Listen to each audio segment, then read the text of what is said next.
Australia সিরিজকে সামনে রেখে প্রথমবার অনুশীলনে নেমেছে বাংলাদেশ। প্রথম টেস্টকে সামনে রেখে লিটন দাস মুমিনুল হকদের ছাড়াই ডারউইনে প্রস্তুতি সেরেছেন নাজমুল হোসেন শান্তরা। রোববার রাতে টেস্ট স্কোয়াডের সঙ্গে যোগ দিতে অস্ট্রেলিয়ার বিমান ধরেছেন লিটন মুমিনুল। অনুশীলন শেষে অস্ট্রেলিয়ার কন্ডিশন নিয়ে কথা বলেছেন স্পিনার তাইজুল ইসলাম। অস্ট্রেলিয়ার ফ্যাসিলিটিজ অভিজ্ঞ এই স্পিনারের মনে ধরেছে।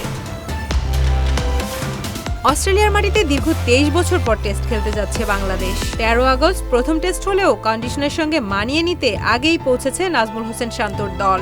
6000 কিলোমিটার দূরের লম্বা জার্নি হলেও সময়টা ভালো কেটেছে বাংলাদেশের ক্রিকেটারদের।